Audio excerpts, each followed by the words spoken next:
Salut les amoureux, nous sommes tous des amoureux. Aujourd'hui dans Aimer vrai, nous allons parler des différents niveaux de guérison des blessures. Je suis Caroline. Et je suis Eloa. Nous sommes ensemble depuis plus de 8 ans et nous avons dépassé le plus gros challenge de toute relation, passer du couple blessé au couple sacré.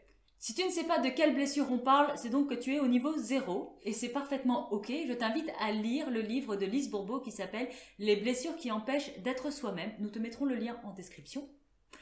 Et lis ce livre-là avant de continuer ton chemin dans cette vidéo. Pour ceux qui savent, voyons d'abord le niveau 1. Le niveau 1, c'est quand tu t'es reconnu dans une blessure, donc que tu as identifié ta blessure principale. Le niveau 2, c'est quand tu prends conscience qu'en fait, tu as aussi une autre blessure. Et le niveau 3, c'est quand tu te rends compte et que tu as traversé les 5 blessures. Et aussi quand tu arrêtes de te faire croire qu'un jour ce sera totalement fini et que tu ne pourras être toi que quand tu auras guéri définitivement toutes tes blessures. Après avoir lu le livre de Lise Bourbeau, moi je me suis parfaitement reconnue dans la blessure de rejet. C'est-à-dire que j'ai bien vu que j'adoptais tous les comportements qu'elle décrivait dans le livre, si bien que je me suis dit, mais pourquoi la dame elle est dans ma tête ? Parce que tu vois, je voyais bien que, oui, dans ma blessure de rejet, j'étais incapable de demander de l'aide. C'était quelque chose d'extrêmement difficile pour moi, parce que pourquoi est-ce que j'irais déranger quelqu'un et pourquoi est-ce que cette personne-là, elle aurait du temps pour m'aider, alors que je n'en vaux pas la peine. Et il y avait aussi cette difficulté à poser des questions simplement, parce que j'avais très peur qu'on me dise non. Alors, j'ai jamais dit ça. En réalité, je me suis jamais dit « Ah, mon Dieu, j'ai peur qu'on me dise non ». Non, par contre, ce que je pouvais voir, c'est que je ne posais jamais de questions si jamais le risque était qu'on me dise non. Je ne posais que les questions dont j'étais sûre à 95% qu'on allait me dire oui. Toutes les autres questions, je les évitais. Un autre symptôme de la blessure de rejet que j'ai pu identifier, c'est quand je me suis dit « Oh mon Dieu !» En fait, dans les groupes, je suis toujours celle qui suis à côté. Je suis... Alors, pour le rendre un peu plus glamour, je m'étais dit « Moi, je suis l'électron libre. » L'outsider. L'outsider. Le challenger. Ou le rejeté. Et dans le vrai terme, c'est le rejeté. C'est celui qui n'arrive pas à s'intégrer dans le groupe parce qu'il a tellement peur de se faire rejeter du groupe qu'il préfère pas y aller. Donc, tu vois, au début, quand j'ai commencé sur mon parcours de développement personnel, je me suis rendu compte, moi j'ai dit, ouais, moi sur les 5 blessures, c'est le rejet. J'ai que le rejet. Et on fait tous ça. Je pense qu'on fait tout ça quand on lit le livre. Il y a une blessure qui nous saute aux yeux et qui nous dit « Bingo, c'est celle-là ». Donc quand on s'identifie à cette blessure principale, là, on dit « Waouh, c'est celle-là, c'est absolument celle-là que je dois régler ». Et peut-être que tu en es là, sur ton parcours, à te dire « Oui, bah moi c'est bon, la blessure que j'ai, je la connais et c'est celle-là qu'il faut régler ». Et c'est tout à fait normal, on est tous passés par là. Sauf que j'ai travaillé sur la blessure de rejet, puis j'ai travaillé sur la blessure de rejet, puis j'ai travaillé sur la blessure de rejet. Puis, il y a un moment donné, je continuais de travailler sur la blessure de rejet, mais il n'y a plus trop grand-chose qui se passait. Pourquoi ça ? Parce que j'ai dû passer au niveau 2. Et le niveau 2, ça a été de me rendre compte que, en fait, il n'y avait pas qu'une seule blessure. Il y en avait plusieurs. Et ce qui est bien, alors, c'est que j'ai relu le livre. Et dans le livre, j'ai dit, celle-là, je l'ai pas, celle-là, je l'ai pas, celle-là, oui, celle-là, oui. Je vais te dire, abandon, non, c'est pas moi. Humiliation, non, c'est pas moi. Trahison, ouais, trahison, ouais. Puis en plus, je me rappelle, elle décrivait les gens physiquement dans la trahison. Et je disais, oui, mais moi, j'ai ce physique-là de la trahison. Donc, il y avait le physique des femmes qui disait, elles ont les hanches solides. Et moi, je disais, non, moi, j'ai un physique d'homme parce que j'ai des épaules plus solides. Bon, après, quand tu me regardes, j'ai ni l'un ni l'autre. Hein, à peu près la même taille. Tu vois, la dysmorphie que j'avais. Mais être dans la blessure de trahison, ça me convenait. Dans la justice, un petit peu. Mais alors, humiliation, abandon, pas du tout. Jusqu'au jour où on a été faire un stage en fait directement avec Lise Bourbeau. C'est le stage Écoute ton âme. C'est un très beau stage. Si elle le donne encore, je t'invite vraiment à le faire parce qu'il y a qu'elle aujourd'hui encore dans l'école Écoute ton corps qui donne ce stage et il est vraiment très puissant. On fait ce stage ensemble avec Eloa. C'est un grand stage, il y a à peu près 160 personnes. Et à un moment donné, vers la fin du stage, Lise dit « Ah, j'ai envie de faire un truc que je fais pas dans tous mes stages, je vais faire un rituel de guérison. » Et elle tire au sort 2 personnes pour être les 2 personnes qui vont participer à ce rituel de guérison. Dans les 2 personnes tirées au sort, il y a Eloa. Oui, il y a moi. T'es content ouais. Hein, Sur 160 personnes, ouais. Sur un truc qu'elle fait rarement, ouais. J'avoue, j'étais super contente. Donc Eloa est tirée au sort avec une autre personne et elles se mettent au centre du cercle que toutes les autres personnes forment autour pour créer ce fameux rituel de guérison. Et Lise leur demande de choisir dans le cercle des gens qui vont venir à certains points clés, c'était des chakras ou des points clés du corps, pour activer le rituel de guérison. Donc Eloa commence à choisir des personnes pour être ces points clés de guérison. Elle passe devant moi, on croise rapidement les yeux mais pas trop. Moi je me dis, je veux pas la forcer à me prendre, j'ai vraiment envie d'y aller mais je veux pas la forcer, je vais attendre qu'elle fasse d'elle-même. Donc je baisse un peu le regard en me disant, si vraiment elle a envie, elle viendra me chercher. Regarde le mécanisme qui est déjà en train de se mettre en place là. Et elle me choisit pas. Et elle continue son truc et donc tu prends les autres personnes et le rituel de guérison commence. Moi, clairement, je suis activée dans la blessure de rejet puissance 12 millions. Je ne savais même pas que je l'avais, je savais pas à quoi elle ressemblait, je la connaissais pas du tout. Et là, elle s'active. J'ai cru que j'allais disparaître. La salle est devenue un espèce de grand trou noir. J'ai disparu dans cette salle-là. C'était tellement souffrant et tellement inconfortable émotionnellement que je n'ai pas pu rester dans la salle. Donc, je suis sortie de la salle. Alors, comme il y a des personnes, des thérapeutes qui travaillent avec Lise Bourbeau, il y a quelqu'un qui est venu me rejoindre, on a discuté, bref, on a fait avancer le schmilblick.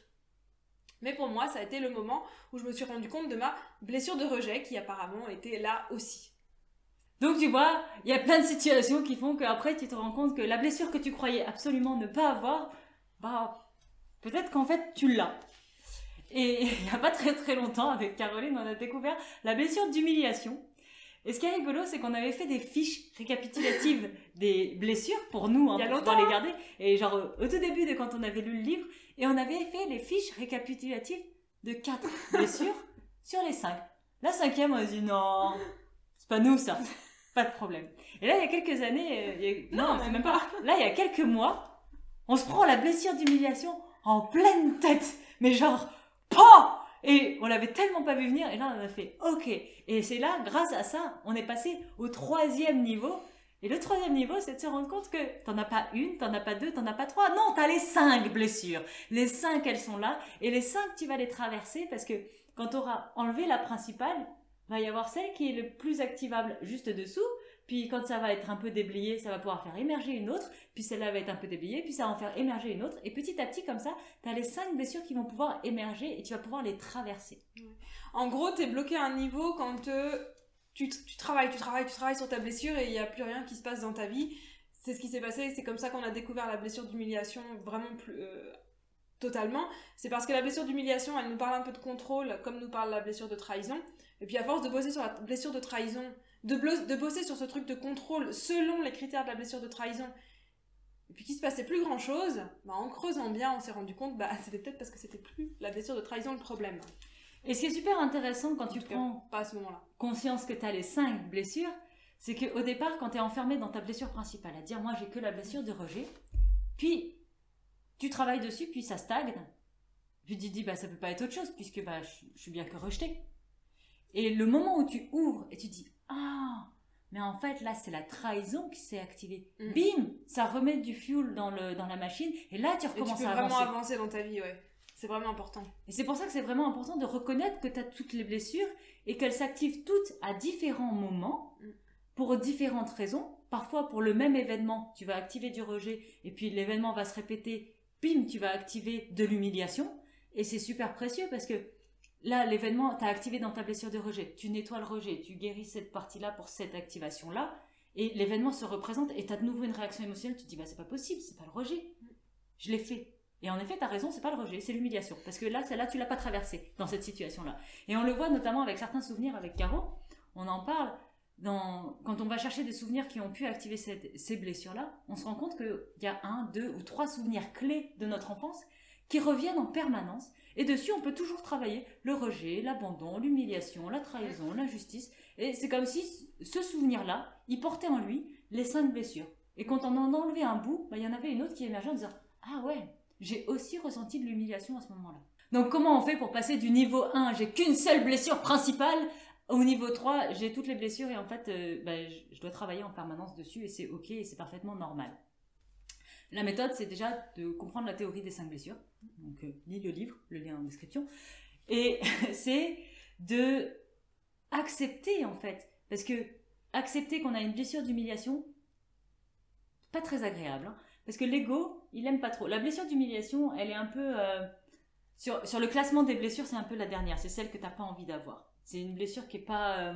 elle est pas glamour, tu vois. En termes, par exemple, si je te donne la blessure du rejet qui te donne quelque chose de très indépendant, de très je me débrouille, ça va, c'est assez glam, tu vois. Par contre, la blessure d'humiliation, en général, il n'y a pas trop grand monde qui a envie de l'avoir parce qu'elle est pas très jolie, elle est pas glamour. Puis elle te donne pas des comportements qui sont en société bien reluisants. Donc, il va falloir aller fissurer un peu ton ego en disant non, en fait, même ces comportements-là qui sont pas ouf, ouais, je les ai aussi, et ces réactions-là, je les ai aussi, et ces souffrances-là, je les ai aussi. Donc là, il va falloir traverser un petit peu l'ego. Et si tu veux aller plus vite dans la découverte de tes blessures et dans la guérison de tes blessures, fais-toi accompagner absolument. D'ailleurs, si tu veux découvrir quelles sont tes blessures principales, je t'invite à faire le quiz des archétypes parce que chaque archétype a une blessure principale. Donc pour résumer, il y a 3 niveaux dans la guérison des blessures. Le premier niveau, tu as identifié ta blessure principale. Au deuxième niveau, tu as commencé à voir et à expérimenter la deuxième blessure. Et au troisième niveau, tu as expérimenté toutes les blessures et tu avances avec. En fait, ce n'est plus un problème dans ta vie. Tu les as expérimentées, tu continues à les guérir et tu avances avec ces blessures et tu continues d'avancer, j'ai envie de dire. C'est quoi l'intérêt d'aller guérir toutes ces blessures-là ? C'est qu'à partir du moment où tu as guéri toutes tes blessures, ou en tout cas que tu es sur la voie de guérir les 5 blessures en même temps, tu n'es plus dans l'ego, mais tu es dans le cœur. Ça veut dire que tes décisions pour toi, tu ne les prends plus par peur pour toi, mais par amour pour toi. Tu n'es plus en réaction, tu es en création. On te parle des blessures parce que en guérissant des blessures, tu vas pouvoir être 100% toi-même et t'épanouir dans tes relations. C'est ce qu'on fait d'ailleurs dans la formation des 7 archétypes des relations sacrées. Donc on t'invite à faire ça, et en attendant la prochaine vidéo, on te dit aime et grandis avec magie.